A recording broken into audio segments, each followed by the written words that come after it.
Hast du schon gewusst, dass das erste Feuerwerk im alten China entstand, um böse Geister zu vertreiben? Bereits vor über 2000 Jahren mischten Alchemisten Schwarzpulver, stopften es in Bambusrohre und warfen sie ins Feuer.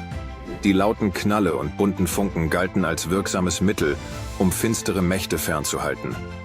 Erst später wurden daraus farbenfrohe Spektakel, wie wir sie heute kennen. Ohne diesen Aberglauben gäbe es vielleicht gar keine Silvesterkracher. Folge mir für mehr unglaubliche Fakten, die du garantiert noch nicht kanntest.